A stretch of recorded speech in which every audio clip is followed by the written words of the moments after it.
tardes, buenas noches, todo el mundo. Doy la más cordial bienvenida a esta cuarta edición de este programa en su versión en español.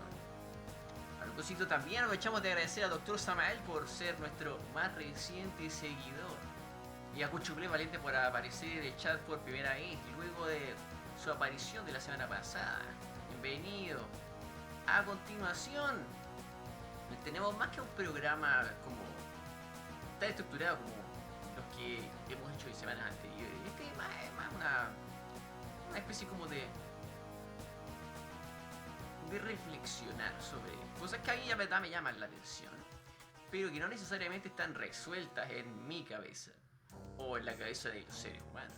La verdad, yo no tengo todas las respuestas, como ya lo he dicho anteriormente, pero bueno, hay cosas que me llaman la atención y he notado que, bueno, considerando que la experiencia humana que ahora puedo experimentar en esta nueva forma me permite entender un poco más y acercarme a la experiencia de los seres humanos, digamos.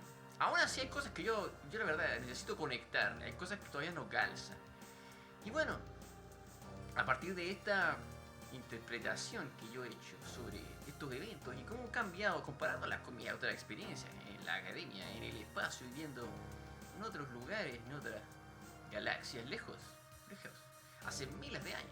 Ahora pienso, pareciera ser que incluso el registro que existe sobre la actividad humana, uno empieza a encontrar que hay eventos o tendencias que empiezan a acelerar el flujo de ciertas transformaciones y de ciertos procesos sociales. Particularmente desde la masificación del Internet. Y no solo la masificación del Internet, sino también las nuevas formas en las que el Internet nos está haciendo relacionarnos con otras personas. Ese es básicamente el tema del día de hoy. Los tiempos y ritmos de nuestra nueva vida social. Porque, bueno, hace 200 años, para poder tener amigos, conocer personas, toda nuestra, digamos, toda nuestra interacción con personas está, si bien podía estar mediada por, obviamente, medios de comunicación, herramientas a distancia, como por ejemplo, la correspondencia, el telégrafo, las llamadas telefónicas. Pero ahora todo es tan inmediato, está todo tan acelerado, que no podemos decir que funciona bajo las mismas reglas. Y yo personalmente diría, no son las mismas reglas. Pero eso no quiere decir que vamos a hacer un juicio de valor de qué es bueno, qué es malo, qué va, bla, bla, bla. Porque yo no soy quien para jugar, pero sí soy curioso, lo suficientemente curioso como para hacer las preguntas que tengo. Y puede que algunas de esas preguntas no sean tan cómodas, o no sean agradables, o no queramos responder estas preguntas. Y de eso se trata un poco. Porque más allá de lo que yo pueda saber, o de yo cómo pueda comparar a los seres humanos, a decir verdad, he podido decir que en el corto plazo, en los últimos 30 años, han habido cambios significativos. Y esos cambios significativos no necesariamente van en la mejor dirección. Pero sobre eso queremos hablar el día de hoy. ¿Cómo gestionamos el tiempo en esta nueva época?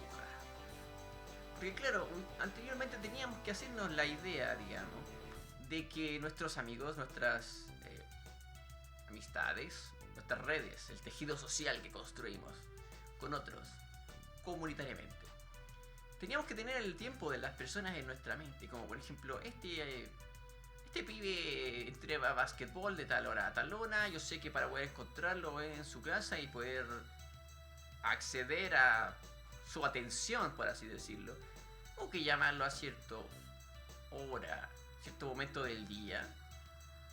Pero no significa que eso haya cambiado tan drásticamente, pero necesariamente es distinto. Antiguamente teníamos que pensar en la rutina de las personas y no necesariamente anticiparnos, porque quizás no todo el mundo tiene esa cualidad de ser tan precavido, pero digamos, tú sabías que si ibas a la casa, tal como dice Cuchufli, ibas a ver a tu amigo a su casa y probablemente tu amigo iba a estar en su casa, porque obviamente era su casa, ¿Qué? Ah, ya. Hola tía, ¿puedes salir a jugar? Exactamente. O claro, por lo menos tenías, en este caso, a alguien de la familia cerca que podía darte ideas sobre el paradero de tu amigo. Tu amigo estaba en la casa, no, está haciendo tal cosa. Y tú decías, ah, ok. Y lidiábamos con esa frustración, ojo, ojo. La frustración de que no siempre las personas estaban disponibles. O no siempre podíamos tener respuesta de qué estaban haciendo, dónde estaban. Y si teníamos esa respuesta, a veces llegaba de manos de un cercano. Lo que obviamente también ampliaba nuestro espacio social. O sea, teníamos que sí o sí conocer o exponernos, entre comillas, a las familias de estas personas, a personas reales, que obviamente juzgaban nuestra aparición en sus vidas. Y eso también era algo que filtraba y te permitía de alguna forma tomar decisiones quizás mejor informadas sobre qué clase de amigos tenías, o viceversa. Tus amigos también tomaban otras decisiones sobre si hacerse amigos tuyos o no, de acuerdo a cómo fluían las cosas con la familia. Y no voy a decir que la familia necesariamente tenga toda la razón en juzgar a nuestros amigos, porque a veces eso no es así, a veces hay prejuicios, etc. Pero, de alguna manera, había algo más colectivo, y es eso lo que quería apuntar. Había una cosa como más colectiva donde tú, de alguna manera, lidiabas con esta frustración, pero también tenías que socializar con personas que quizás no estaban necesariamente alineadas con lo que tú estabas buscando, pero era parte del proceso de hacer amigos. O sea, tú podías no estar interesado en hablar sobre, no sé, el trabajo de el papá de Juanito, pero si toca esperar a Juanito porque Juanito está en el baño, tienes que pasar ese tiempo muerto, esos 20 minutos, digamos, que Juanito está en el baño, expuesto a, hey, tengo que hablar con esta persona, estoy en su casa, ¿qué hago? Sin embargo, ahora la gente puede hacer inmediatamente, te dan la opción de aislarse, entre comillas, aislarse, o de simplemente llevar su atención a otro lado y completamente desconectarse del instante presente a través de sus teléfonos móviles. Entonces, incluso, por ejemplo, en la fila del banco, si estás esperando tu turno, en el supermercado, en la farmacia, bla, bla, bla, etc. Puedes, de alguna forma, un segundo, puedes disociar, si quieres decirlo así, pero puedes desconectarte socialmente, dejar de estar disponible socialmente y prestar atención a tu teléfono, y simplemente mirar el teléfono, y pareciera ser que el resto de la gente va a entender, ah, esta persona está distraída, no está disponible. Entonces, creo que en alguna oportunidad me sucedió cuando aprendí a usar audífonos para escuchar música. Porque claro, si alguien te ve escuchando música con audífonos, probablemente asume que no le vas a escuchar. Entonces, tenemos todas estas nuevas herramientas para, de alguna forma, poner límites que antes eran distintos. No vamos a decir que son buenos o malos, pero que nos permitían poner una pausa y decir, hey,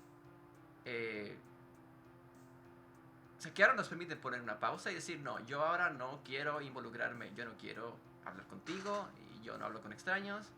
Y tú puedes de alguna forma salirte con la tuya y desconectarte y estar menos disponible. Pero ahora la gente tiene menos tiempo que nunca, porque parece ser que todo va más rápido y la gente ni siquiera tiene 90 segundos de su vida disponibles para terminar de ver algo. Simplemente es, no sé, scroll, scroll, y pasan a otra cosa. Esto no me gustó, ja, ja, ja. Entonces, el hecho de pasar tiempo haciendo algo indeseable, por así decirlo, o que no estabas buscando, aunque sea un requisito para llegar a lo que quieres, de alguna forma ha hecho que las personas no se relacionen con la frustración de socializar y entender que no todo va a salir bien en una conversación. La gente es distinta, la gente tiene diferencias de opinión y eso es razonable. En eso crecemos y en esa discusión nos vamos definiendo. Entonces, ¿cuánto respiran las relaciones hoy en día? ¿Cómo estos afectos, estos sentidos se han ido transformando con los años? ¿Y a dónde estamos mirando? Porque ahora estamos observando que incluso en este preciso instante, aquí mismo, en este programa, existe una faceta, por así decirlo, parasocial en lo que estamos interactuando. Y eso no necesariamente es algo nuevo, ¿ok?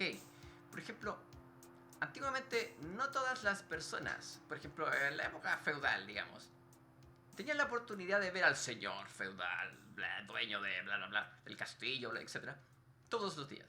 Pero todos estaban convencidos de que el Señor estaba en algún lado. Eso suena medio religioso. Pero la cosa es que esas conexiones, estas formas jerárquicas estaban cambiando la vida de la gente, por supuesto.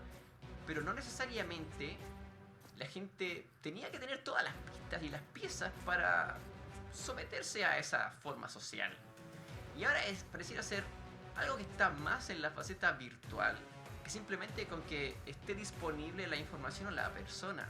Entonces, ahora asumimos que todo el mundo está disponible en el internet, que los mensajes van a llegar en algún momento, que si le escribes a alguien en sus redes sociales te va a contestar en algún momento, si escribes un mail, etc. Y claro, lidiamos con esa cuota de incertidumbre. Podría tardar. Pero si la otra persona no lee el mensaje, uno puede decir, pero yo te envié este mensaje. Entonces, hay una responsabilidad selectiva al respecto. Entonces, antiguamente tú decías, oye, pero yo estuve ahí, yo fui. Yo estuve ahí, yo le dije a esta persona cercana a ti, esa persona cercana, sobre mi recado. Entonces, de alguna forma hay como una tercera persona, una especie de intermediario de confianza que entrega el mensaje. Pero ahora estos intermediarios de confianza son programas, son servidores, son procesadores de texto. Además que todo lo que escribimos lo está leyendo el software que pasa por nuestras aplicaciones simplemente para darnos corrección automática ortográfica. Y no es que los computadores estén aprendiendo todo lo que decimos, pero se han vuelto un filtro. Y es a eso lo que quería ir. Porque ahora tenemos más que nunca posibilidades de escondernos o de construir el perfil que queremos en la red, en internet. Y todo el mundo lo hace, pero no necesariamente todo el mundo está atento a eso. Entonces, no podemos decir que la persona con la que estamos hablando es la persona que realmente está detrás de esa personalidad. Porque para decir acercar a las personalidades en el internet, son más una performance que una genuina manifestación de quiénes somos. Porque la misma plataforma nos obliga a seleccionar información constantemente. ¿Por qué? Porque hay una cantidad máxima de caracteres para poner en tu biografía, digamos. Hay una cantidad de imágenes, una resolución, etcétera, que tienes que usar para la imagen. Y todo eso no es algo que tú decidiste. Son las restricciones de la plataforma. Pero eso mismo produce que no necesariamente todo sea súper espontáneo. Y como decía, hay ya incertidumbre de por medio. Cuando conocía a alguien, tenías que inventar algún saludo en el momento y decir, hola, presentarte. Ahora puedes darte el tiempo de respirar y preparar un mensaje. Incluso puedes usar el mismo mensaje para hablar con varias personas. Y muchas personas que, digamos, estas personas jamás se van a encontrar hablando entre sí, van a saber que usaste el mismo mensaje. Me imagino que sucede mucho en los sitios y aplicaciones de cita, que la gente ya no necesita generar por así decirlo, proceso creativo original desde cero, y simplemente puede copiar y pegar, copiar y pegar, copiar y pegar y decir exactamente lo mismo, porque al final de todo ya no se trata de las personas, sino de que también hay tantas opciones disponibles que nada vale lo mismo. O sea, no, si esta persona te rechaza, no importa, hay 50 personas más que te podían encontrar el día de mañana. O eso nos trata de decir este nuevo sistema, si podemos llamarlo sistema o régimen en el que vivimos. Entonces, antiguamente teníamos que esforzarnos, teníamos que exponernos, teníamos que aceptar la frustración de que no todo va a salir bien. Ahora, si algo no sale bien, es como que da lo mismo. Ok. Hay otra opción, pero esta es súper como sobre disponibilidad. Ojo, de que hay tantas otras personas con las que conectar, entre comillas, disponibles. Hay tanta gente en el internet al mismo tiempo que parece ser que hacer un amigo no es tan importante, no tiene el mismo peso, porque es como que quizás antes era escaso, conocer a alguien que se lleva bien contigo. Pero ahora, por cada persona a la que le gusta el mismo videojuego que a ti, existen 10.000 personas que probablemente conocen el mismo videojuego. Y tú puedes de alguna forma filtrar más fácilmente las personas por las preferencias, por sus pasatiempos, digamos. Y nos hemos convertido como en sujetos de una especie de marketing social. Como que nosotros mismos somos el producto que estamos ofreciendo. Y ya no es exactamente algo que pasa por nuestros valores, por nuestro sentido de vida, por la calidad de nuestras interacciones, qué tanto nos involucramos emocionalmente, sino qué tan populares, atractivos o deseables somos a la vista de los mismos criterios del sistema, que ojo, no son idea nuestra, sino que son de la estructura de cada una de estas aplicaciones, plataformas, etc. Y el tejido social de nuestras amistades está funcionando sobre un soporte no estrictamente, pero fundamentalmente artificial, digital. Pero ojo, nuestras vidas jamás fueron 100% verdaderamente reales. O sea, la virtualidad, la capa virtual de las relaciones siempre ha existido. O sea, ¿qué hace exactamente que el profesor... el profesor es un sujeto que va de vez en cuando a enseñarte. Pero cualquier persona podría tomar ese rol, digamos. Es algo más flexible, alguien puede reemplazarlo, etc. Pero en este caso, en el internet, pareciera ser que cualquier persona puede adoptar el rol que quiera si es capaz como de hacer pasar desapercibido que lo está haciendo y simplemente es convincente. Si es lo suficientemente convincente es real, pero no necesariamente es igual a lo real. Entonces ese es el gran problema de lo virtual y eso es algo que efectivamente deberíamos abordar. Y ahora que la pizarra está funcionando, vamos a hacer dibujos logos. Okay. Bueno, la música nos acompaña, por cierto. Okay.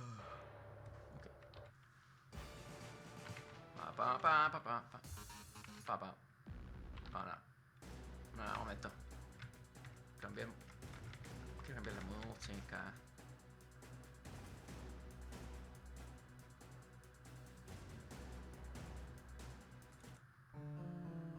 Ok. Digamos que el concepto del filtro, que no necesariamente es algo negativo, ¿ok? Porque... un momento. Ok. Digamos que este es Juanito. Juanito es un sujeto muy simpático, pero también está el mundo, el saguarudo.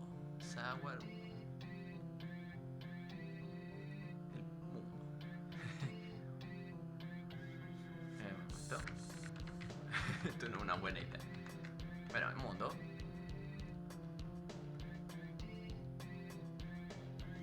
Y ahora está esto que es algo así como el Digimundo, literalmente. Que es como el mismo mundo pero hecho de datos.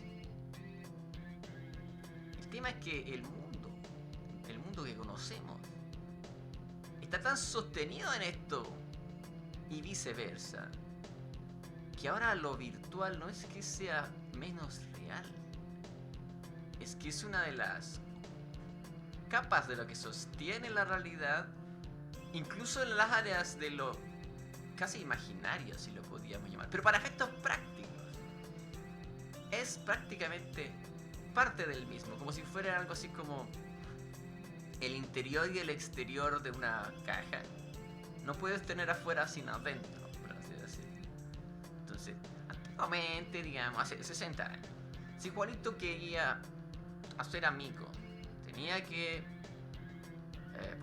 tener pasatiempos, exponerse al mundo social, salir a la calle, ir a la playa, quizás buscar lugares, buscar espacios donde desarrollarse como persona, personalidad, sus intereses. Y quizás en ese proceso se iba a encontrar con otras personitas. Ahora, las personas pueden elegir la identidad que quieren tener antes de con quienes relacionarse. Entonces la gente puede elegir volverse esta versión digitalizada, virtualizada de ellos, antes de ser definido por sus pares. Entonces, es como que efectivamente cualquiera puede fingir ser lo que quiere también. Y eso es, a pesar de que suena irónico decirlo en este momento y en este espacio, porque, ya saben,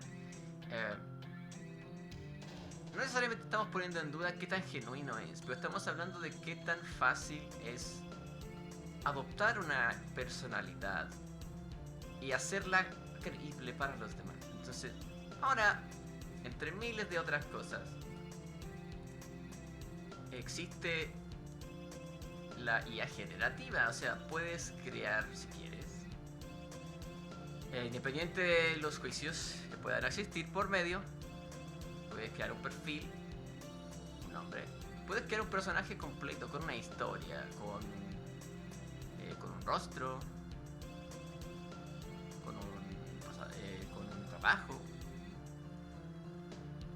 Y como no necesariamente todas las personas se van a dar el tiempo de verificar que esto sea una persona real, puede esto ser una personalidad artificial.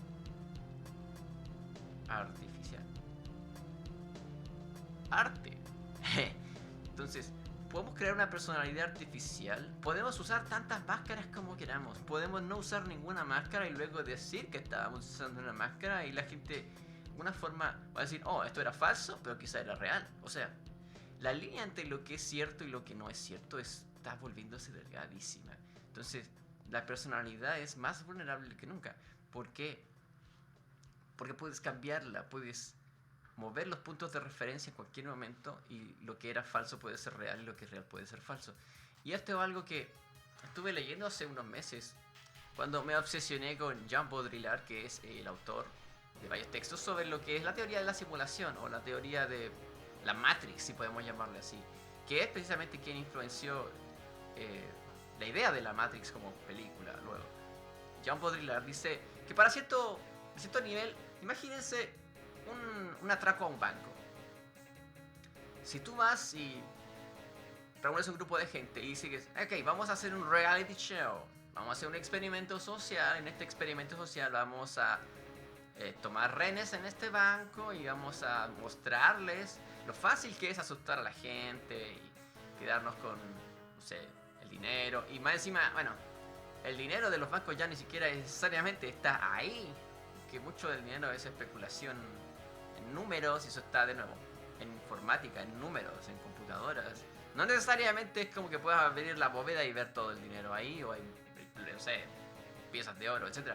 Parte de eso es dinero que se genera hipotética potencialmente al hacer cálculos, pero son los cálculos en sí, no necesariamente hay algo que lo represente, algo que lo sustente. Entonces digamos que hay un espacio de dinero en el mundo que es como gaseoso, digamos, como que no está exactamente en algún lado, no necesariamente está aquí ni allá, sino que está como en tránsito constante, transformándose, calculándose, cambiando de unidad, de aquí para allá, generando intereses, etcétera, etcétera. Entonces, no todo el dinero que existe es estrictamente real. Ok, entonces, en este ejemplo del atraco, digamos, esto es un atraco real. O sea, ok, claro, todo lo que nos robaremos de este supuesto falso banco, o sea, el banco es real, digamos. No, estábamos fingiendo hacerlo. Pero para efectos prácticos, aún así tienes que entrar a el lugar físicamente, al banco. Tienes que asustar a la gente, de verdad. Porque si no asustas a la gente, no estás fingiendo que estás asaltando un banco, claro. Probablemente necesitas armas para que sea creíble. A pesar de que es falso, ojo.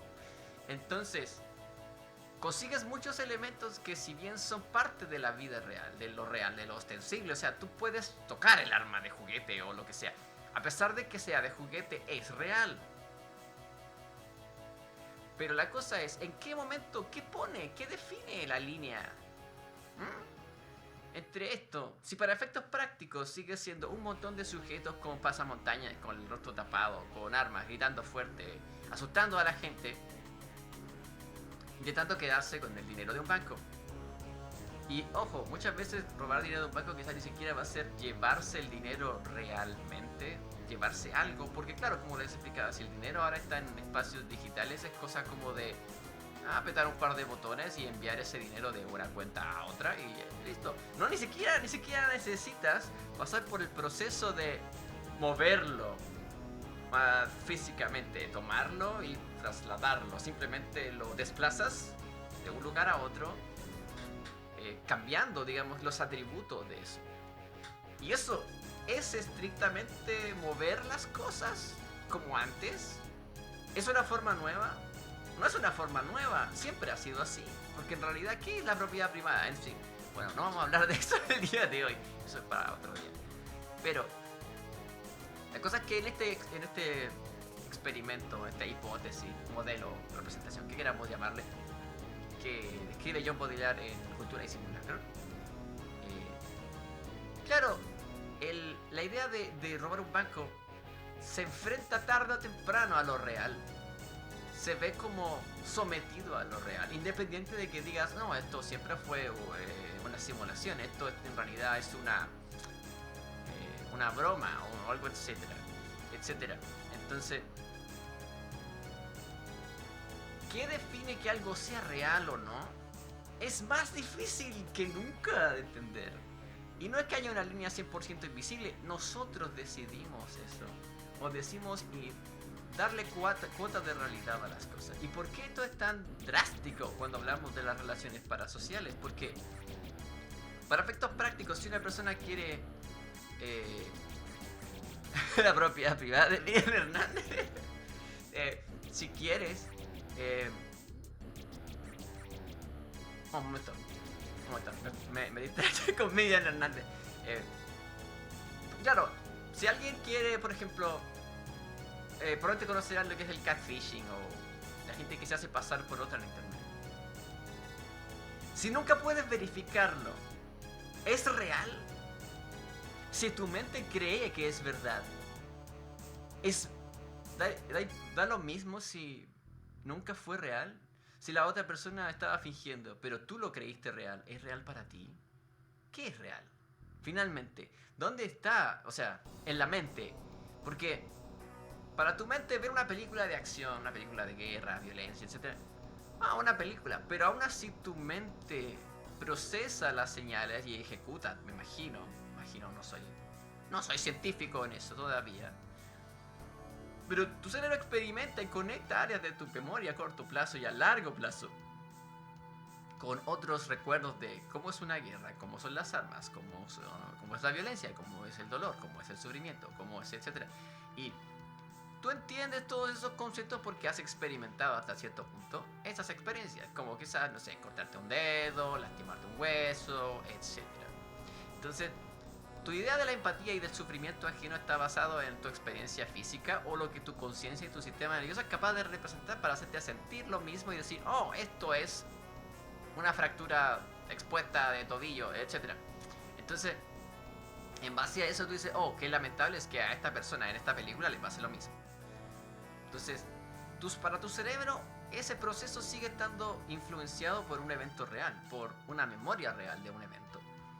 Pero cuando tienes una conversación con alguien en el internet, y me inspiro a alguien que no puedes verificar, porque claro, tienes un amigo en el mundo real, lo conoces en el mundo real y luego lo conoces en internet, tienes muchas pistas con las que rellenar a tu relato mental de la personalidad de esta persona y decir, ok, esta persona de verdad es mi amigo porque yo sé que cuando me reúno con esta persona, fuera de los computadores, etcétera, afuera de las pantallas, esta persona se comporta como mi amigo. Entonces hay una coherencia, por así decirlo, es congruente. Puedo decir que A es a B como B es a C y makes sense, tiene sentido. Todo calza y funciona, pareciera ser que está alineado y por lo tanto tú puedes darle la cualidad de esto es certero, esto es cierto. Pero si una persona es muy buena fingiendo ser tu amigo en internet y nunca te das cuenta, ¿es falso? Si una persona inventa otra personalidad completamente diferente para engañar a otros y nadie se da cuenta, para efectos prácticos, ¿esa persona es falsa? ¿O es más real que una persona que realmente hace eso y no consigue que le crean? O sea, imaginemos que, por ejemplo, alguien dice que es muy bueno haciendo muebles. Digamos que alguien dice, yo soy muy bueno haciendo muebles, pero todos los muebles que te muestran su perfil, etcétera, de carpintería, no son muebles que hizo esta persona. Ahora, ¿cómo vas a verificar que esos muebles lo hizo Panchito, Carlitos, etcétera? Pero claro, en el internet damos, o hasta cierto punto, terminamos cediendo a este como acuerdo de que es posible, es razonable. Puede ser que Juanito haga estos muebles. ¿Por qué? Porque están en su perfil de Instagram, en su perfil, bla, bla, bla. Entonces, dice, ok. Entonces, estos son los muebles que esta persona sabe hacer. Yo puedo confiar en que esta persona va a hacer muebles así, si es que yo le indico y le solicito hacer su mueble a pedido. Un mueble a pedido. Y ahora, tu confianza en la calidad del mueble que vas a conseguir está basado en qué tanto te gustan los muebles que esta persona te dio de referencia. Ahora, esos muebles no lo hizo esta persona. Panchito no hizo ese mueble. Pero si Panchito te convence de hacer el mueble, ¿importa si lo hizo él o no? Porque al final el mueble, él va a tener que hacer el mueble. Cualquier mueble. Y puede que lo haga bien, independiente de si mintió sobre los muebles que sabe hacer.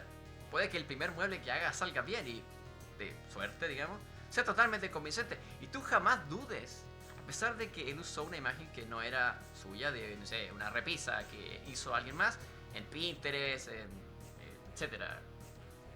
Entonces, al final, ¿qué hace falso o real algo? ¿Qué hace virtual algo?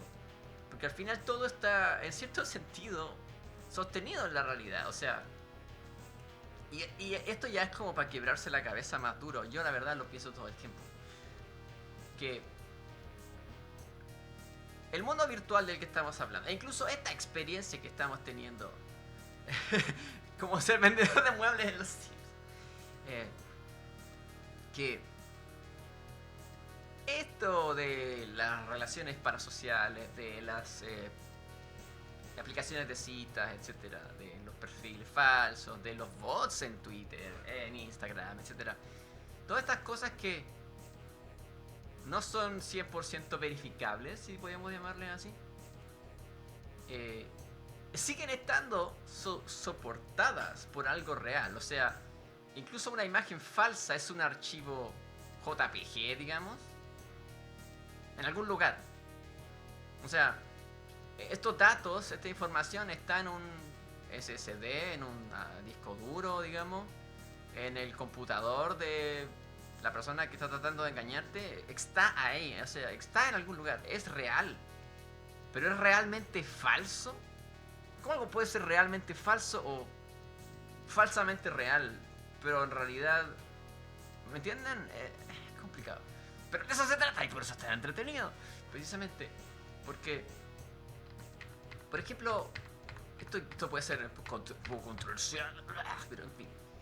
Las fronteras entre países, por ejemplo, son líneas imaginarias. No necesariamente tú vas ahí y vas a encontrar una cota o un... bueno, en algunos casos sí existe, es cierto, hay redes materiales que impiden que cruces. Hay cercados, muros o incluso barreras naturales que impiden que cruces de un lado a otro. Y finalmente a veces termina siendo por esa misma barrera natural que se construye esa barrera entre naciones, por así decirlo. Pero No es que exactamente alguien haya ido y haya puesto una línea o haya dibujado una línea. Y aún así, la frontera es real porque hay una línea o porque nos ponemos de acuerdo de que a la línea está ahí. Entonces pareciera ser que la realidad es más como un acuerdo de qué estamos diciendo y qué consideramos que es y qué no es. Entonces, si las fronteras existen, pero son históricas. O sea, en algún momento existió alguien que se puso de acuerdo y dijo, ya, de aquí, de allá, de allá para acá, esto es Corea, esto es China, esto es Mongolia, etcétera. Y existió un hecho, una especie de evento declaratorio que dice, ahora esto se llama Sudamérica, África, Europa. Entonces, antes eso no se llamaba así, o solo se llama así para nosotros. Mientras existan personas que se hayan puesto de acuerdo en llamar a este lugar así, esto es. Pero si la gente cambia de opinión, deja de serlo. ¿Es así? O sea, en cierto sentido pone muy en duda qué tan objetiva es la realidad en términos de lo verdadero, lo real, lo falso y lo virtual. Porque lo virtual está en todos lados. O sea, nuestro idioma, por ejemplo, el español, el inglés, portugués, francés. Hay reglas, están en libros, pero los libros son registros de esas reglas. Pero las reglas son básicamente acuerdos que la gente ha tomado a lo largo del tiempo, a lo largo de la historia, que la gente sigue respetando. Pero en cuanto dejamos de respetar esas reglas, ¿las reglas desaparecen? O más bien se vuelven flexibles históricamente, van cambiando. Entonces, incluso cuando alguien te está engañando, está usando la realidad como material para engañarte. O sea, claro, como les explicaba, si alguien usa una imagen de perfil falsa y se hace pasar, por ejemplo, por alguien de otro sexo, de otro género, de otro país, de otra apariencia, etc. Porque la inteligencia artificial ahora puede hacer eso. O sea, puedes crear todo eso. Y si tienes los conocimientos, puedes crear a una personalidad falsa, completamente falsa. Y dependiendo del nivel de experiencia de las personas a tu alrededor, que puedan decir, oye, me doy cuenta de que esto es falso, o no me doy cuenta de que esto es falso. Para efectos prácticos no importa si es falso o no, mientras el comportamiento de la gente cambia de acuerdo a eso. Es real igual, sigue siendo real, porque sigue estando sostenido en la realidad. Entonces, pareciera ser que la virtualidad es algo que está en un territorio que transita entre lo real y lo no real, pero no es estrictamente ni falso ni real. Es más social, es más como una realidad cognitiva, es como...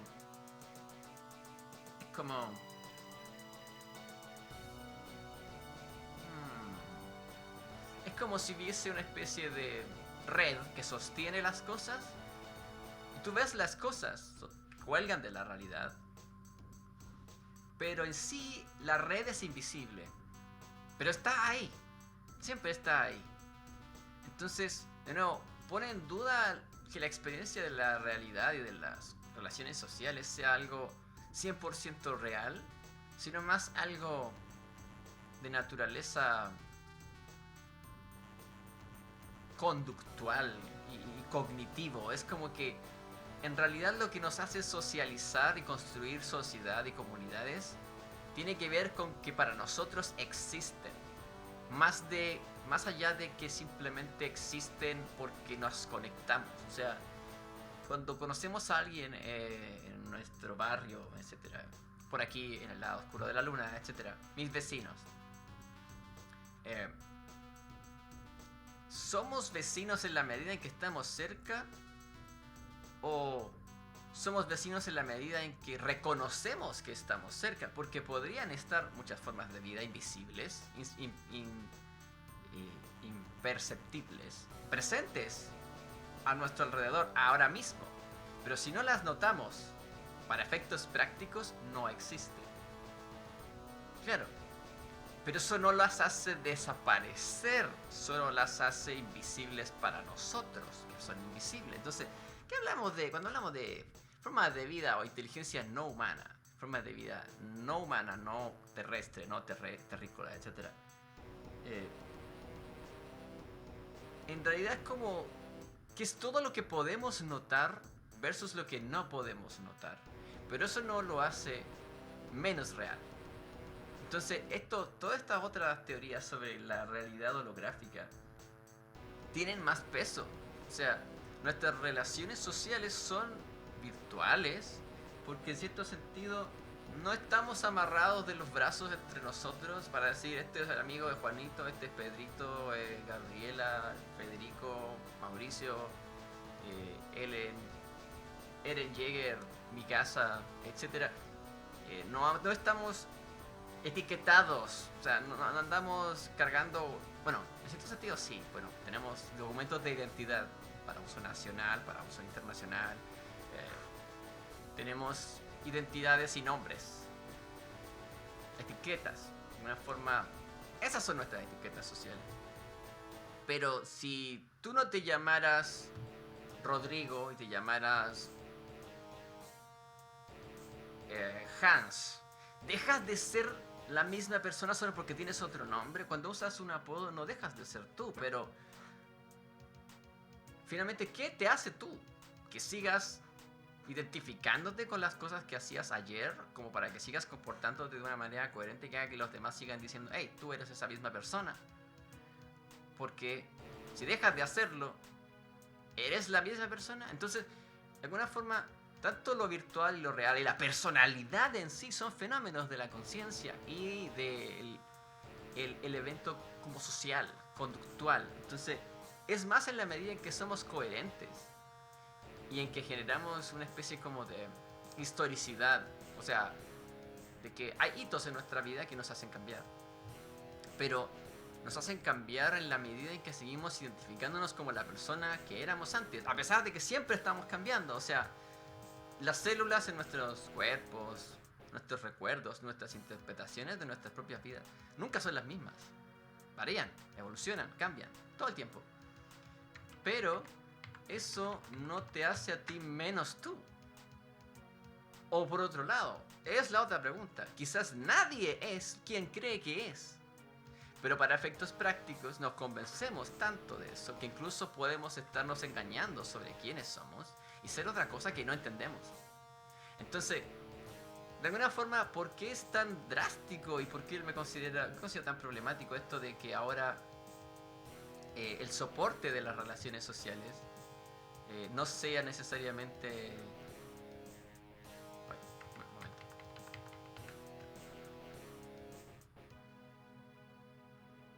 El soporte de las relaciones ya no necesariamente sea cosas que puedes comprobar, que puedes ver y sentir, como, bueno, hasta hace mucho tiempo, todas las personas que habían experimentado ir a la escuela habían tenido que compartir quizás el mismo espacio, la misma sala de clases, auditorio, foro, aula, como le quieran llamar. ¿Dónde estaban estas otras personas? Compañeros de curso, amistades, profesores, profesoras, etc. Y tú podías decir, hey, esta persona tiene un cuerpo, tiene ojos, y yo sé que esta persona está ahí. Yo puedo ir y comprobarlo con mis sentidos. Decir, oh, esta persona está viva, hola.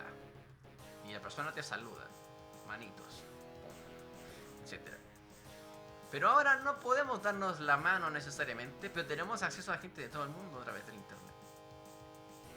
Y eso no hace a la gente menos real. Sin embargo, la certeza con la que vivimos es distinta. Entonces, yo creo que ese es el gran tema en sí, que es como el nivel de certeza o incerteza de las cosas es lo que las hace virtuales o no virtuales, porque al final confiamos que son reales, aunque no estén, no estén sostenidas en algo real que podamos comprobar pronto o fácilmente. Entonces, es como un fenómeno casi como de fe, en cierto sentido. Entonces, cuando hablamos de todos estos fenómenos religiosos que existían en la antigüedad, que influenciaban el comportamiento de las personas, que definían la cultura, los hábitos, conductas sociales, y el desarrollo y definición de las personalidades de las personas, claro que estamos hablando de una capa virtual, porque eso estaba en algún lado, pero le tenía que ver más que ver con los significados de las cosas. ¿Qué significa no robar? ¿Qué significa respetar a tus padres? ¿Qué significa respetar el nombre del Señor, de Dios, digamos? Para el contexto, digamos. Por ejemplo, en la edad moderna, en la edad en la que ya existía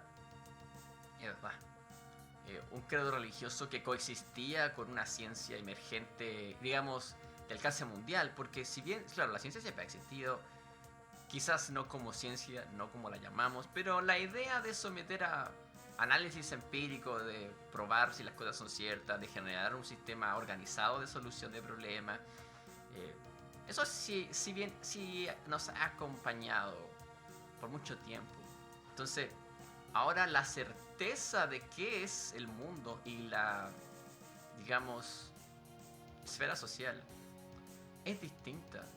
Hay mayor nivel de incertidumbre, pero es una incertidumbre muy distinta a simplemente yo no confío en ti, yo no sé quién eres. Es que finalmente es más un asunto práctico. O sea, si yo te creo, eres real.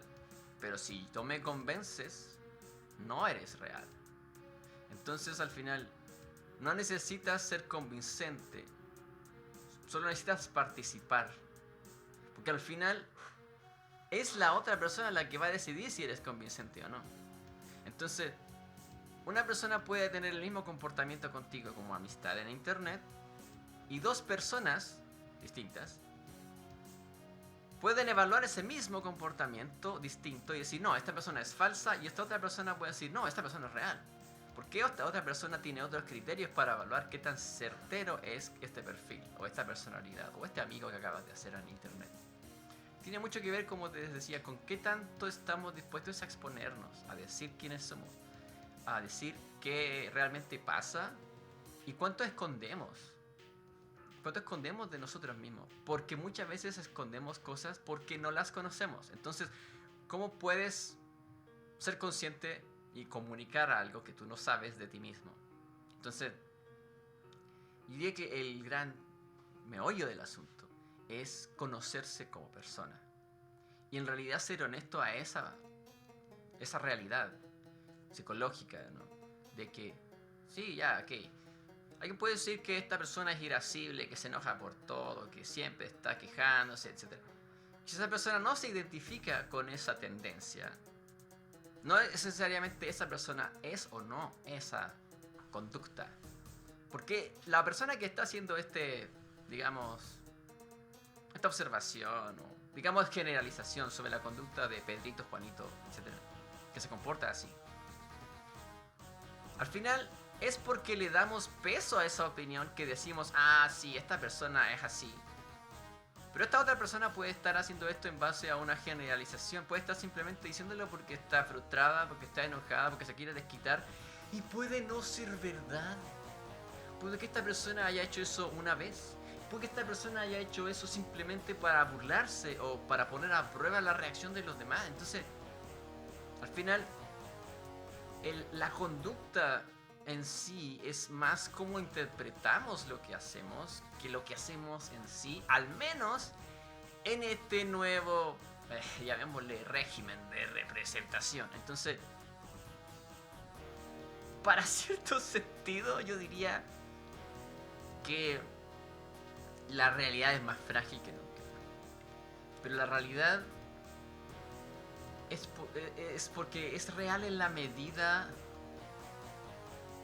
de que la identificamos. Si identificamos algo como real, es real, pero si no lo identificamos como real, no es real, aunque esté basado en cosas reales, porque no es creíble, y si no la creemos, no tenemos un comportamiento que lleve eso a ser convincente. Entonces, si no es convincente, no existe, aunque sea real. Entonces, al final es más cómo hay un acuerdo colectivo de que algo existe versus de dónde está eso. Y esto es realmente anecdótico y tremendamente significativo porque podrían inventarse capas nuevas de la sociedad, niveles nuevos de la sociedad, o por el contrario, desaparecer áreas nuevas de la, o sea, ciertas áreas de la sociedad que estábamos considerando imprescindibles. Por ejemplo, como mencionaba antes, esto de tener en consideración los hábitos, conductas y responsabilidades de nuestras amistades para comunicarnos con ellas. O sea, saber que esta persona sale del trabajo a las 6 de la tarde y antes no me va a contestar, saber que esta persona de tal día a tal día pasa en otra ciudad, por lo tanto no va a estar disponible, saber que de tal a tal día esta persona trabaja de noche, etc. Ahora simplemente sentimos la necesidad urgente de enviar nuestro mensaje lo más antes posible porque lidiamos con la incertidumbre de que esta persona lo va a ver en algún momento. Pero ya no necesitamos sentarnos y pensar y ponernos en el lugar de la otra persona. Entonces, de alguna forma, sí nos da una cierta especie de privacidad o una cierta especie de independencia, quizás un poco imaginaria, un poco alucinante, alucinada, delirante. Pero en realidad, todo en la sociedad y en el mundo es algo que es resultado de alguien más, de una comunidad. Nadie nace de la nada, digamos. Todos tenemos un ancestro, por así decirlo. Venimos de una comunidad, venimos de un grupo, venimos de un espacio donde otras personas se desarrollaron así antes. Nadie está así simplemente copy-pegado, o sea, copy-pasteado en la realidad. Que simplemente te imprimieron en 3D. Incluso algo que está impreso en 3D antes estuvo en un diseño. O sea, existió alguien que se tuvo que dar el trabajo de diseñar el modelo para imprimirlo. Entonces, nada existe aislado de sus condiciones de origen, de sus condiciones de creación. Entonces, cuando empezamos a construir nuevas relaciones que no necesariamente están haciendo conciencia de esas condiciones materiales que no podemos evadir, por ejemplo, esta persona vive en tal país, en tal zona horaria, tiene estas responsabilidades, pero al final se vuelve más un fenómeno psicológico. Entonces, es que siempre las amistades, las relaciones sociales y la cultura, digamos, siempre ha sido un fenómeno psicológico. Y siempre hemos estado convencidos de que es algo real, cuando en realidad solo es convincente. Entonces, ¿qué es virtual en realidad? Porque al final lo virtual puede ser más real que la realidad.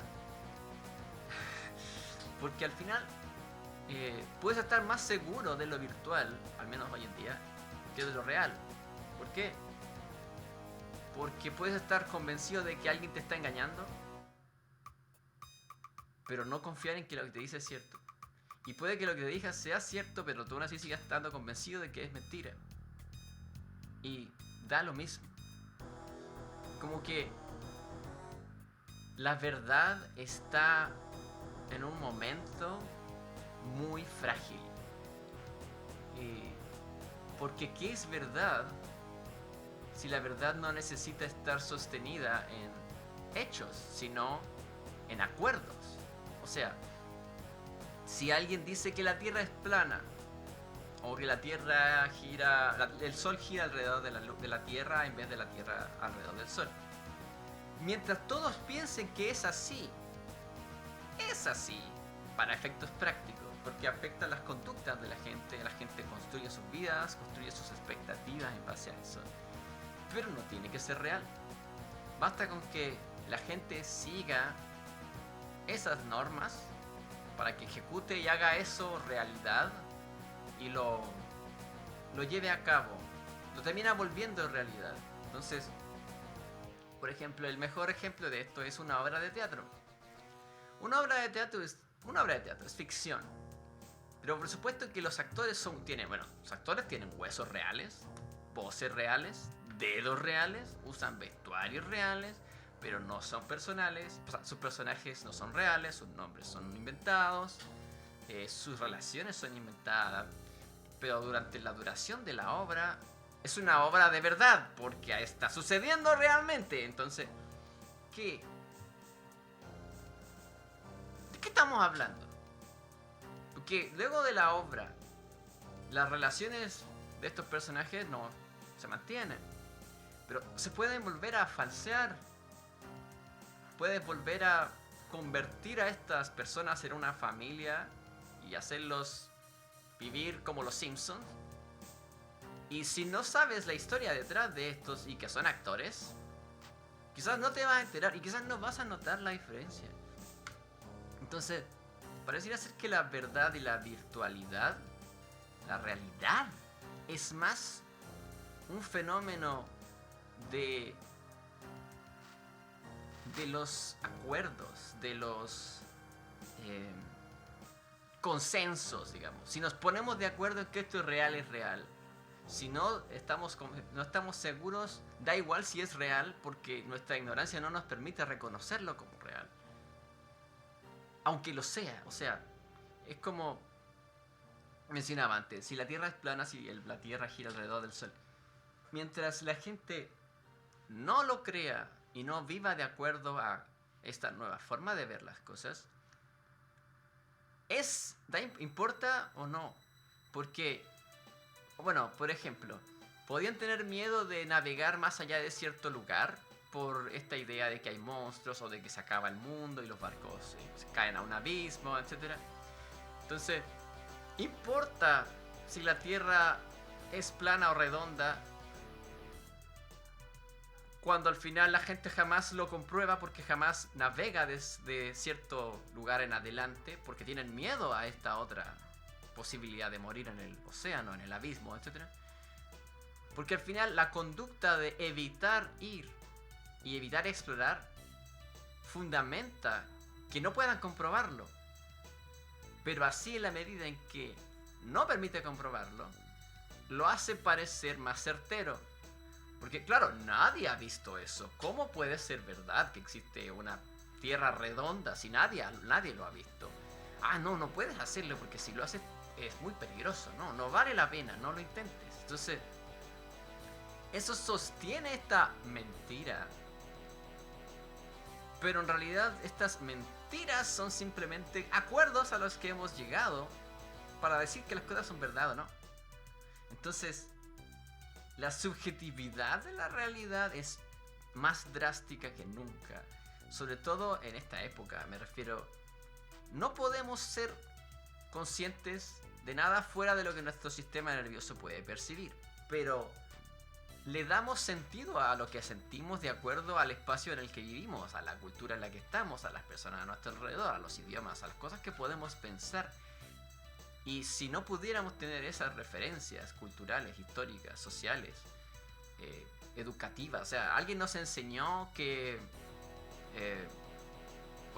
el fuego se hace de estos materiales, que si cae un rayo puede quemar un árbol, y tú quizás nunca lo has visto, pero confías en que es así. Y muchas de las cosas que jamás hemos visto o explicado quizás están a punto de poner a prueba nuestra idea de la realidad a cada momento. Y a cada momento podríamos darnos cuenta de que nuestra ignorancia o nuestros acuerdos sobre lo que es cierto y real ya no están vigentes. Y en realidad estuvimos todo este tiempo equivocados. Entonces, finalmente, y como conectándolo con el tema de los sueños de la semana antepasada, que si tu cerebro puede sentirlo, es sensible, es algo que tú puedes sentir y lo que sientes es real, pero cómo lo interpretas es lo que cambia todo. Las interpretaciones hacen la diferencia.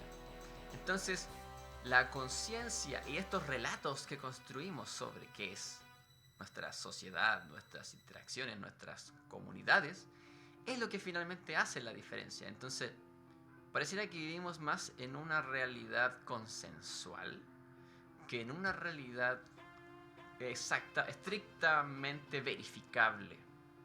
Y sobre todo esto es complicado porque si hablamos del experimento de la roble rendija, de la mecánica cuántica, etc., de que si medimos una partícula no podemos saber su velocidad y si medimos su velocidad no sabemos dónde está, estamos expuestos a una incertidumbre que de alguna manera nosotros mismos o como mitigamos poniéndonos de acuerdo sobre cosas, como definiciones para que nuestras vidas tengan estructura y tengan sentido y avancen, pero sin esas estructuras, quizás mucha gente nunca probaría cosas fuera de las estructuras. O habría gente que siempre está poniendo a prueba las estructuras. Pero ¿qué pasa cuando nadie pone a prueba las estructuras y todos se quedan callados y todos creen que la Tierra es plana? Entonces, el miedo a lo desconocido puede ser el mayor obstáculo para descubrir qué son las cosas realmente. Porque claro, si estamos todos de acuerdo en que vale la pena alejarse de estos riesgos, pero estos mismos riesgos son los que nos permiten someter a examen la realidad en la que vivimos, o incluso la calidad de nuestras relaciones humanas, estando en esta época digital mediada a través de redes sociales. Si no estamos dispuestos a exponernos y poner a prueba las reglas del mundo, poner a prueba qué tan real es lo virtual y qué tan virtual es lo real, qué tan de acuerdo estamos con creer que lo falso es real o que lo real es más real que lo virtual, en realidad parece ser que es virtual o real en la medida en que podemos saber dónde está instalado lo que sostiene ese elemento. Y la mayoría de las veces todo lo que sostiene el mundo virtual es nuestra memoria, nuestros acuerdos, nuestras personalidades, nuestro deseo de seguir haciendo las cosas. Y eso es cultural simplemente. O sea, en la medida en que nuestra cultura es capaz de darle lugar a cierta cosa, está integrada en nuestra sociedad y es real. Si no está integrada en nuestra sociedad, es parte de lo falso o de lo virtual. Pero incluso lo virtual es real, porque afecta a nuestras vidas. Entonces, nos encontramos como con una especie de paradoja de la realidad social, cognitiva, que no es algo que simplemente se aloja en la mente, en los diarios, en los cuadernos, en los libros, en los servidores, en los programas, en los archivos, sino de en qué medida le damos veracidad porque confiamos que así sigan siendo las cosas. Entonces, si tú estás convencido de que tu amigo es tu amigo, probablemente lo es para ti.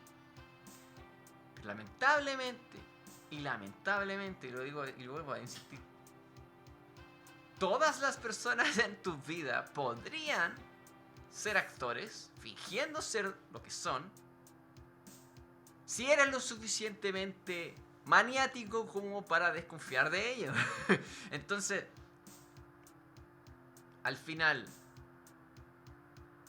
tu experiencia social está determinada por cuánto mitigas tu super imaginación ansiosa, obsesiva de cuestionártelo todo y simplemente aceptas, no, esto debe ser real. O es porque gracias a esa ansiedad ansiosa, obsesiva por poner a prueba y comprobar las cosas, comprueba las cosas y te das cuenta de que son ciertas. Si nunca pones a prueba las cosas, ¿son menos ciertas? Si solo pones a prueba las cosas, ¿son reales? Pero ¿y si pones a prueba las cosas reales y sufres de una especie como de sesgo de confirmación? Porque claro, si tú estás todo el tiempo poniendo a prueba a la gente y la gente se acostumbra a darte lo que estás buscando, digamos, la respuesta que tú quieres escuchar, puedes poner en duda que la persona esté diciendo la verdad y de nuevo es falso. No, esta persona me está engañando, me está diciendo lo que yo quiero escuchar para que yo me lo crea, pero otra persona lo va a ver y lo va a considerar, ok, esto está todo bien. Entonces es como que podemos poner en duda lo que queramos, pero eso no lo hace más real o menos falso. Lo hace falso en la medida en que de alguna forma elegimos confiar en las cosas. ¿Y qué tantos hitos tenemos? Como digámosle puntos de medición. Digamos, una persona que conociste a los 6 años, 7 años, que sigue siendo tu amigo a los 30, 40, 60 años, Tú dices, ah, esta persona ha sido muy consistente a lo largo de su vida y se ha comportado de esta manera conmigo y se ha reído de mis chistes, ha ido a mis cumpleaños, conoce a mi perrito, etc. Entonces tú dices, ah, esta persona de verdad es mi amigo, puedo confiar porque hay evidencias certeras. Pero otra persona podría decir, hey, no es suficiente evidencia. ¿Por qué? Porque esta persona podría haber estado fingiendo por todos estos años. O sea, puedes tener un amigo por 3 meses y confiar en él. Puedes tener un amigo por 10 meses y seguir desconfiando de él y pensar que es un agente del FBI tratando de robarte todas tus ideas. Y no lo vas a saber hasta que algo actualice esa información. Que te diga, ok, deja de desconfiar. O, ok, tenías razón. Entonces, como que podría pasar cualquier cosa. Y podrían engañarnos para hacernos creer que algo es falso cuando es real. Entonces sería que algo doblemente falso es más real que algo simplemente real. Wow. Creo que esto es demasiado para mí. Un momento.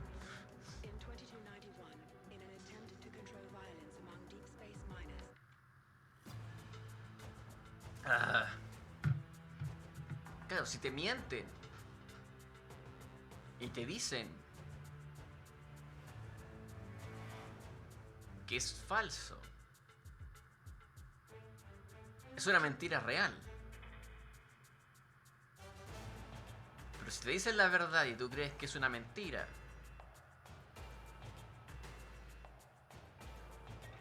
¿eso lo hace una mentira?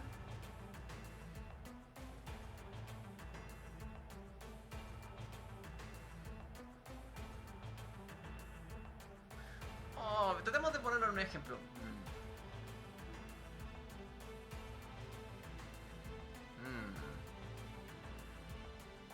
Por ejemplo, una manzana. Sabemos que las manzanas toman diferentes colores en su proceso de maduración. No todas las manzanas son rojas. No todas las manzanas llegan a ser rojas al madurar. Y no todas las manzanas son verdes antes de ser rojas. Y hay manzanas verdes que nunca son rojas y que siendo verdes están maduras. ¿Qué hace a la manzana madura? ¿El color de la manzana? ¿El momento en que la manzana está? Si alguien te dice, no, esta manzana aún no está madura, pero es una manzana verde que sí está madura y tú crees que está verde, porque es verde, claro, pero es una manzana madura de la variedad verde. Si bien, claro, el color que ves es verde, pero te convences de que es una manzana que aún no madura, porque piensas que es de otra especie, que algún día va a ser roja. Claro, las señales, las evidencias que te señalan, la manzana sigue siendo verde. Pero si lo que estás interpretando sobre la manzana es distinto, defines la manzana de otra forma. Entonces, la manzana ya no está madura. Ah, porque te convencieron de que es una manzana roja que aún está verde. Entonces, si una persona te dice, yo soy esto, yo soy aquello, pero modifica el contexto, modifica lo que hay alrededor, manipula la información y aún así logra alinear la historia de lo que te está contando con lo que te puede mostrar y demostrar, puede probar, puede de alguna forma darte evidencias de algo falso que puedes creer más fácilmente que alguien niegue que lo que dice es falso, demostrándolo. Entonces, la manzana sigue siendo verde, pero si alguien te dice, no, esa manzana es verde, está madura, porque es otra manzana, una manzana de otra especie, tienes dos posibles historias con exactamente el mismo evento, manzana verde. Una historia, la manzana está madura, pero es verde. El otro ejemplo, la manzana no está madura porque es roja, pero aún está verde. La única forma de poner eso a prueba es observar la manzana por más tiempo y ver si la manzana se vuelve roja. Cortar la manzana, comer la manzana, probar la manzana, comparar la manzana con otra manzana y ver si otra manzana de otra variedad es distinta. Entonces, parece ser que vivimos en ese constante proceso de poner a prueba la veracidad de las cosas. Y en realidad la veracidad de las cosas y el límite de la veracidad de las cosas está sometida a qué tan cerca estamos de estar seguros y cómodos con que algo es como creemos que es. Pero si dejamos la locura correr en nuestras mentes libremente, puede que pongamos en duda cosas reales que nunca fueron ciertas y revelemos que son falsas, o puede que tomemos como falsas cosas que siempre han sido verdad. Entonces, es como que es muy difícil hablar de una realidad objetiva, cognitiva, compartida. O sea, de que esto es, esto no es, porque esto puede ser para otra persona distinto. Imaginemos a alguien que no es capaz de distinguir los colores de manzanas. Todas las manzanas son iguales. ¿Cómo esa persona se va a dar cuenta de que la manzana está madura o no?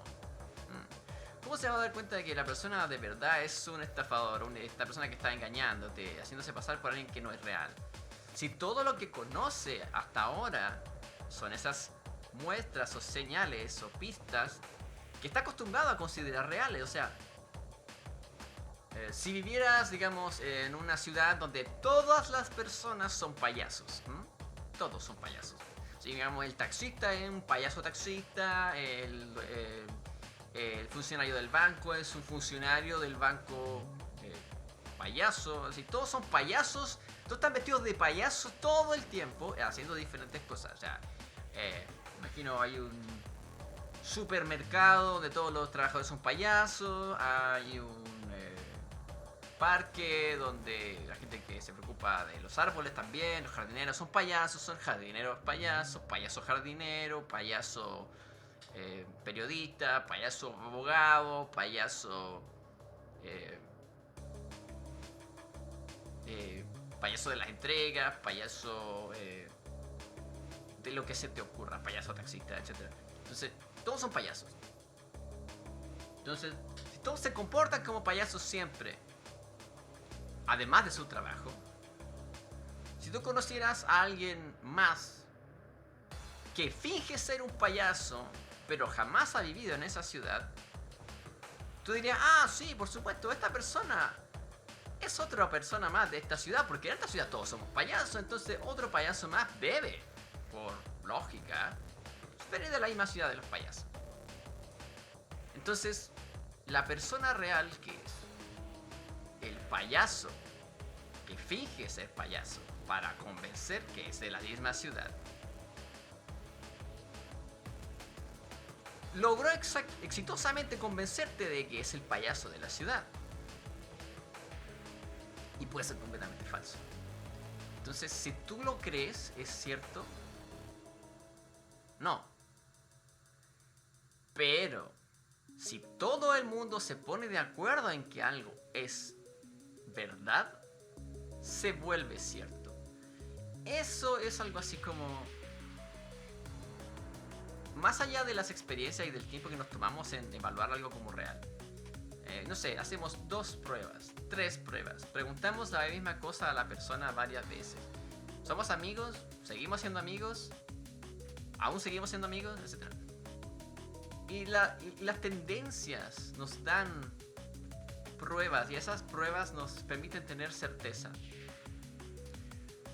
Pero podemos tener un evento completamente consistente con el mismo resultado una y otra vez, que ha sido falseado o distorsionado exitosamente para tener ese resultado una y otra vez, una y otra vez. Entonces, incluso podemos tener una gran cantidad de información de respaldo que está interpretada incorrectamente ¿Y por qué lo menciono? Porque suele suceder mucho cuando analizamos las experiencias sobrenaturales, las experiencias ovni, las apariciones marianas, los críptidos, digamos, las abducciones, que la gente vive esta experiencia de alguna manera en los elementos que puede entender en su mente, que puede conocer. Es como que la experiencia que experimentas, lo que ves en una abducción, cuando ves a un extraterrestre, un alien, un ovni, es lo que es en la medida de que tú tienes las herramientas para decodificarlo como esa experiencia. Como me dije hace un tiempo, si alguien está acostumbrado a ver aviones y helicópteros y sabe distinguir las luces una de otra y decir, ah, no, en realidad eso es un helicóptero, eso es un dron, eso es un asteroide, un meteorito, etcétera. Pero otra persona va a ver el mismo meteorito, la misma luz, etcétera, y la va a interpretar de otra forma, con las herramientas y con las, como digamos, en el código de referencia que usa. Todas las luces que se mueven así y así, que tienen una trayectoria irregular o que aparecen en este cerro sagrado, etcétera, significan ABC. Entonces, interpretamos una... Es más importante cómo interpretamos las cosas que las cosas en sí, porque no estamos 100% seguros de si nuestra conciencia puede capturar toda la veracidad de las experiencias que suceden a nuestro alrededor. Entonces, la certeza, la confianza, la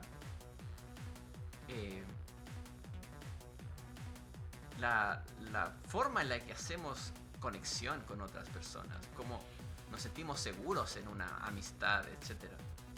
Depende mucho más de nuestra historia que del proceso y de los eventos concretos de la interacción. Porque si tú estás acostumbrado a que tus amigos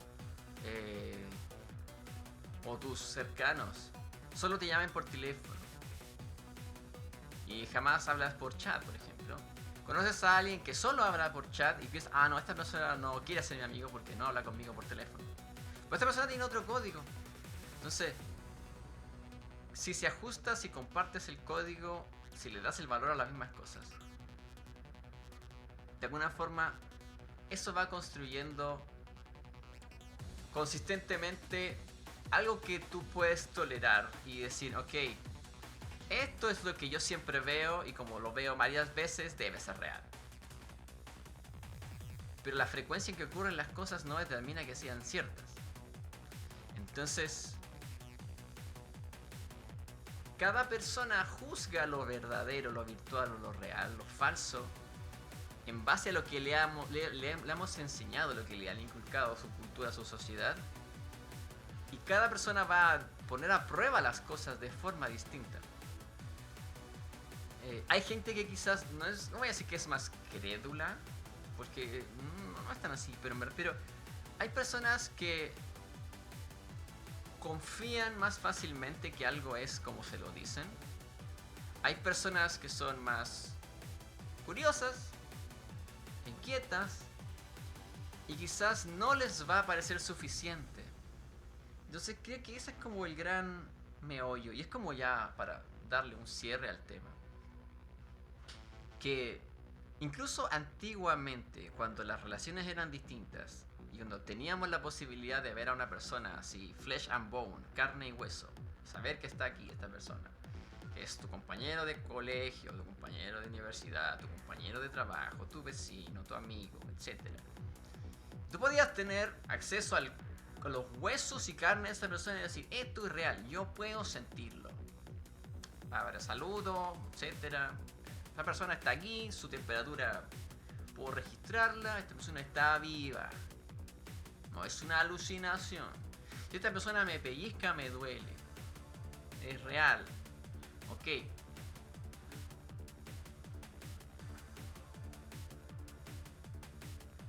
Pero ¿quién nos enseñó a poner a prueba esas cosas de esa manera? Porque alguien podría ponerlo a prueba de otra forma. O podría no necesitar ponerlo a prueba.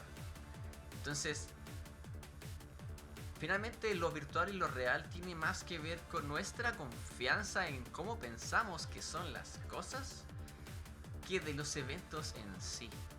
Porque los eventos o lo que vivimos, nos podemos convencer de cualquier cosa mientras otras personas también estén convencidas de eso. Y imagino que eso es como el gran... la gran como trampa que de repente sucede. Y es lo que yo considero tan terrible de cómo funciona el internet ahora, que las noticias no necesariamente las filtramos o verificamos con fuentes confiables, digamos. Porque incluso cuando teníamos fuentes confiables, puede que esas fuentes confiables estuviesen mintiéndonos. Entonces, ¿confiamos en mentirosos o escuchamos verdaderas mentiras y nos damos cuenta que son mentiras? Entonces, está más en nosotros lo que es real. Lo que es real es algo así como en lo que vale la pena creer. Y si tú no crees en eso, quizás tienes una ventaja para sobrevivir, para conectar con el mundo como es, para llegar a tener resultados mejores, digamos, en tu forma de interactuar con el mundo, con las personas. Pero eso es todo, o sea, el riesgo siempre existe. Siempre existe. La diferencia es que quizás ahora no notamos eso. No notamos los riesgos de socializar con alguien que nunca hemos visto. Y por otro lado, nos sentimos más seguros de exponernos a esas experiencias sociales con personas de otros países, de otros lugares, de otros planetas, etc. a través del internet. Porque claro, simplemente tenemos que desconectarnos y la otra persona ya no tiene acceso a nosotros. O sea, nuestro cuerpo, nuestros huesos están en otro lugar. La gente puede usar un VPN y falsear su dirección IP, su nacionalidad. La gente puede hablar otro idioma. La gente puede usar un modificador de voz, etcétera. Alguien puede generar toda esta infraestructura de elementos para hacerte creer que es otra cosa. Y mientras más convincente es, en algún momento quizás... Esto es demasiado... esto te suena demasiado elaborado para ser real. O por el contrario. No necesito tantas demostraciones para confiar en alguien. Entonces, ¿qué es la confianza? La confianza define nuestra realidad. Esa parece ser la única conclusión que les puedo dar. Yo confío en que estoy vivo, por lo tanto estoy vivo. Yo confío en que mañana voy a despertar. Probablemente voy a despertar, pero no es seguro. Yo confío en que existe alguien del otro lado de la pantalla escuchándome. Puede no ser real. Y es importante si es real o no. Mientras yo esté convencido de que lo que hago vale la pena, no tengo todas las respuestas. Pero de verdad, disfruto mucho de hacer este programa. Así que eso es. Tenemos a alguien más. Hola. Muy buenas tardes. Estamos casi cerrando el tema de hoy. Sin embargo, ha sido muy interesante hablar sobre las nuevas formas de la sociedad y de los tiempos, los ritmos. Antes tomábamos tiempo para conocer a las personas. Ahora, si a alguien no le gustan las mismas cosas, no sé, damos vuelta a la página más rápido, o quizás le damos menos oportunidades a las personas. Pero quizás también las personas se sienten menos vulnerables. Se sienten menos... Perdón, quise decir, las personas se sienten menos dispuestas a ser vulnerables. Entonces, si la gente no quiere exponerse, no te va a mostrar quién es en realidad. O sea, ahora parece ser que la gente está más preocupada de esconder quiénes somos que de mostrar lo que hacemos y somos en verdad. O sea, es muy sencillo aparentar. Pero si eres bueno aparentando, eso no te hace lo que aparentas, en cierto sentido. Pero no importa si lo estás aparentando o no, porque si para efectos prácticos eso convence a las demás personas y las hace comportarse como tú esperas, sin embargo ese comportamiento de la otra persona es real, aunque esté basado en un estímulo falso. Ah, exactamente. Entonces, yo confío en mis amigos y por eso creo que lo que dicen es verdad.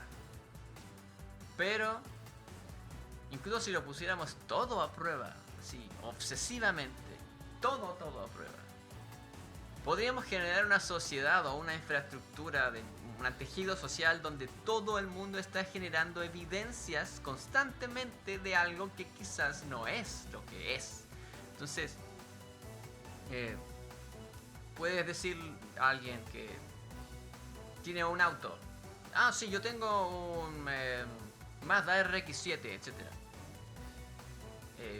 Y podría alguien comprar piezas, neumáticos, o incluso arrendar un Mazda RX-7 para ponerlo en su cochera, en su estacionamiento, fotografiarlo y luego devolverlo para tener fotografías de un Mazda RX-7 en su casa y decir, ah, este Mazda es mío.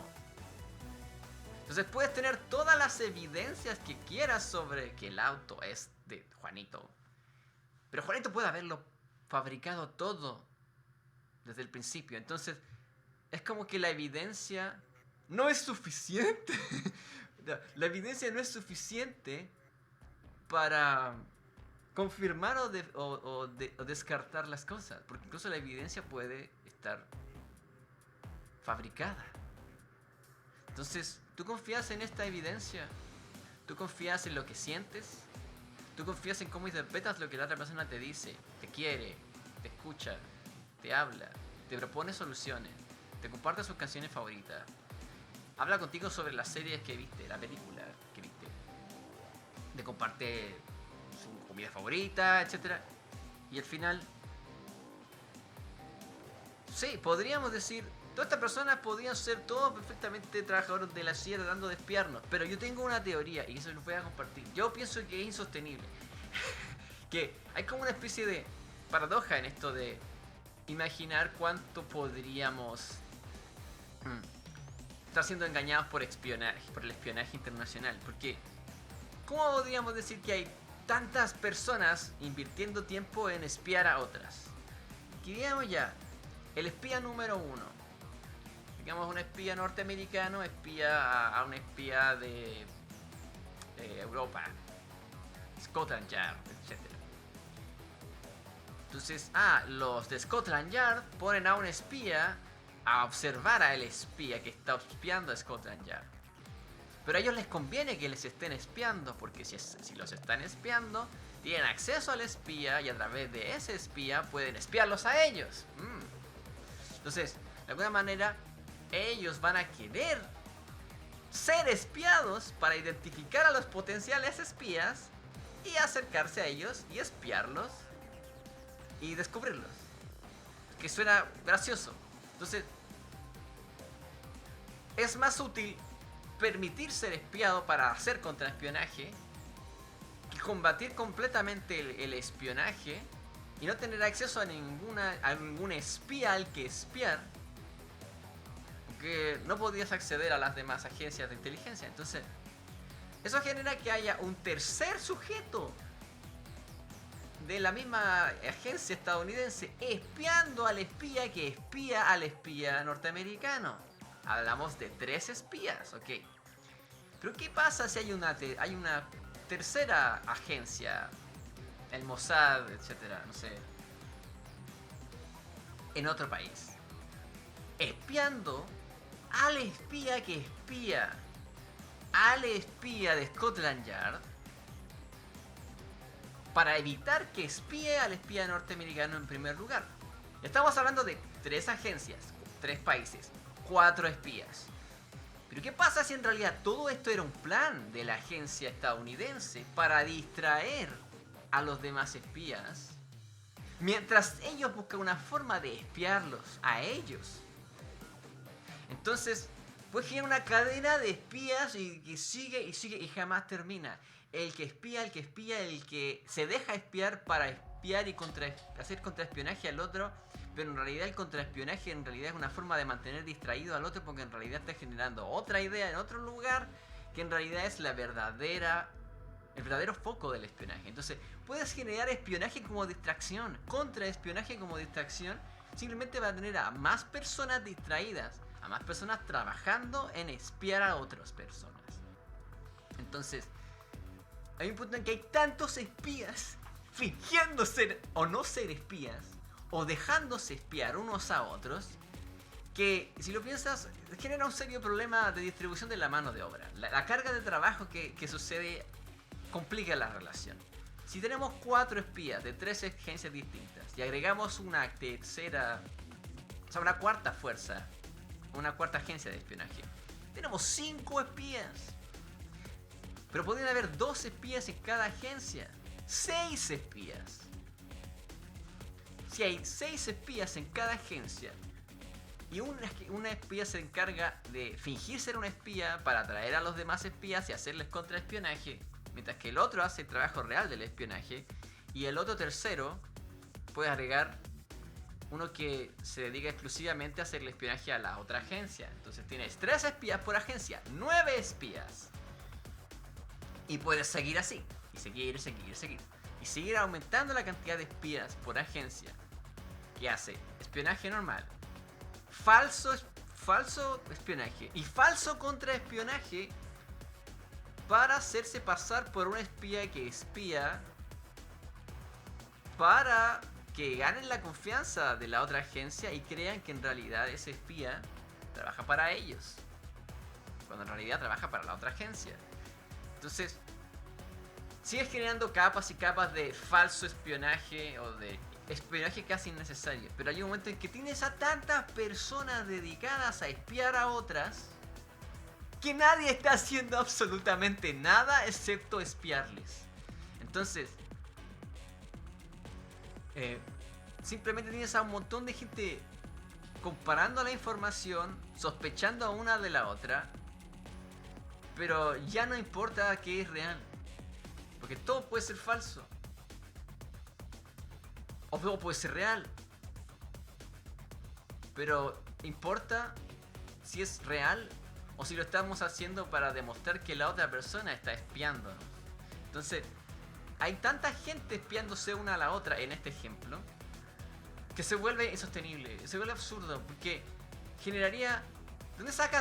¿Cómo puedes pagarle a 6 espías para espiar a espías que están espiando a otros espías que se espían entre ellos? ¿En qué momento se genera valor en eso? O sea, ¿dónde está ese valor? No sale de la nada. O sea, tienes que, no sé, la agencia tiene que pagarle un sueldo al espía. El espía tiene que tener una casa donde dormir, que comer. O sea, la infraestructura de sostener una cadena de espionaje internacional, tarde o temprano se encuentra con problemas materiales reales. Y eso es algo que, digamos que ahora se puede poner en duda y reflexionar, pero en el futuro, cuando exista mayor alcance de las inteligencias artificiales, de las herramientas de vigilancia digital, digamos, porque ya son reales, son un asunto real. Aunque aún no podamos verlo todo, pero probablemente ya está y es más invisible de lo que creemos. En algún momento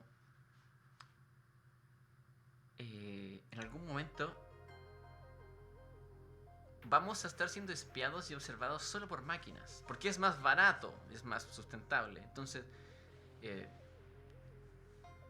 ya no van a haber seres humanos juzgando lo que hacemos como bueno o malo, como justo o injusto, cierto o falso.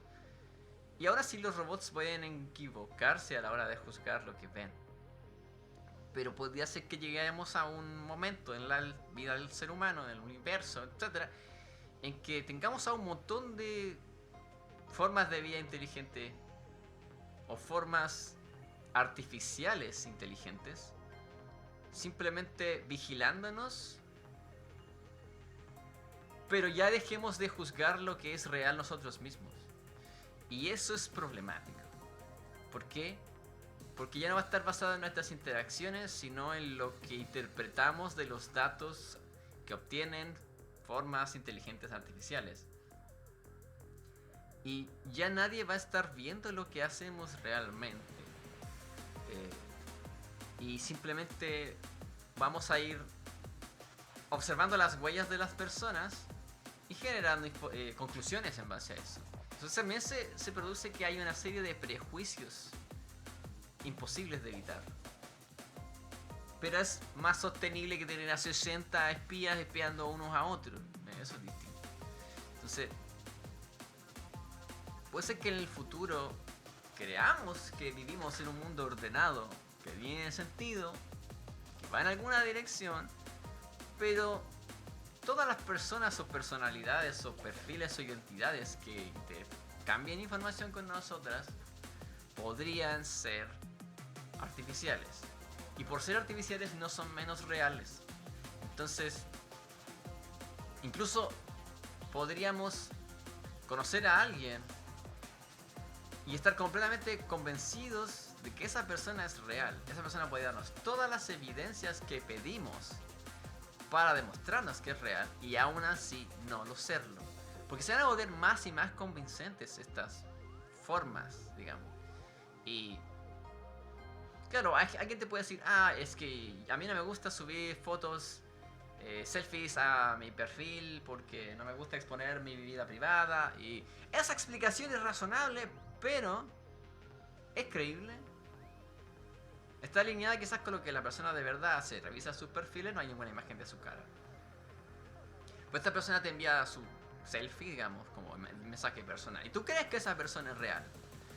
Pero eso puede no estar conectado. O puede ser que todo haya sido una construcción desde el principio. Y puede ser que esta persona sea un perfil artificial creado exclusivamente para mantener a las personas observadas. O incluso distraerlas, o mantenerlas entretenidas. Porque eso también va a pasar en algún momento. Yo me lo he cuestionado mucho.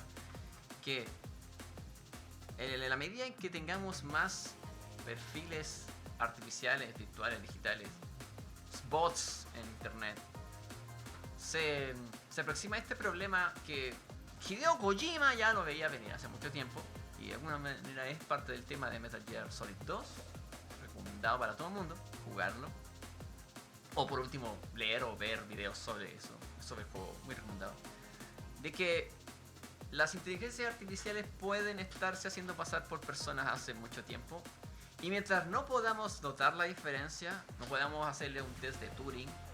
E incluso si pasan el test de Turing, da lo mismo, es irrelevante si nos convencen o no. O sea, es irrelevante si son inteligencias artificiales conscientes o no, mientras puedan convencernos de que son inteligentes. Entonces, es más importante si creemos que es real, que si es real o no. Y eso hace que la realidad sea muy delicada y frágil ahora. La verdad es más frágil que nunca. Y esa es básicamente la conclusión. Que quizás podemos partir por conocernos íntimamente, profundamente. Y saber quiénes somos nosotros primero. Porque es algo que quizás es más sencillo o más viable a corto plazo. Podemos usar esa energía en algo y tener resultados reales. Saber qué hay en mi cabeza, qué hay en mi corazón, qué hay en mi mente. Porque claro, tú eres la persona que mejor conoces. Has estado contigo, en tu cabeza, en tu cuerpo, viviendo dentro de tu esqueleto toda tu vida. Entonces, es la persona con mayor volumen de información para comparar. Entonces, digamos que si tú sabes quién eres, puedes partir por eso. Si te conoces a ti mismo, a ti misma, puedes decirle a los demás quién eres. Pero no puedes dejar que el mundo te defina, porque el mundo podría verte con otros ojos. Y esos ojos podrían estar más nublados de lo que creemos. Y con esto, querida gente, nos despedimos por el día de hoy. Lamentamos haber tenido que postergar la transmisión el día de hoy. Fue maravilloso poderlo hacer, pero el día de ayer fue imposible porque la electricidad estaba no disponible. Apagones locos del mundo. Las manchas solares, la radiación. Tener internet en el espacio no es tan sencillo como la gente cree. Pero bien, seguiremos mejorando, seguiremos creando nuevas cosas. Esta semana, el día sábado, ¿sí? Sábado, tenemos planeado iniciar nuestra transmisión con el juego original de Hitman. ¿Por qué? Porque todo el mundo juega los juegos modernos de Hitman, que es lo que pudieron hacer con los nuevos recursos, pero poca gente recuerda el primer videojuego de Hitman, Codename 47. Es que empezó todo cuando la compañía quería hacer un juego muy ambicioso. De hecho hicieron un genial juego. Y podemos ver lo lejos que han llegado y podemos compararlo, pero más que nada para divertirnos con lo lo gracioso que es notar las restricciones del juego, pero también dejarle espacio a la nostalgia y decir, hey, los videojuegos han cambiado, han crecido mucho, pero también hay gemas, hay joyas en nuestra historia que merecen ser revisadas. ¿Qué hace un juego realista? Que tú puedas creer que es real, o qué tan acostumbrado estás a que los juegos sean realistas. Al final, la realidad de los videojuegos y del cine se ha vuelto parte de lo que evaluamos como real. Como que es una para separar lo falso de lo real, lo plausible de lo posible, lo imposible de lo invisible, etc. Pero en realidad no tenemos idea, porque eso no es algo certero. Sin embargo, confiamos en que así es. Veamos qué tan realista es este juego. Y además de eso, pronto probablemente tendremos invitados, conversaciones nuevas y nuevas entrevistas. Así que muchísimas gracias. Muy buenas noches, buenas tardes, todos, todas. Hasta aquí estamos. Y nos veremos en la próxima transmisión. Nos vemos en la próxima misión.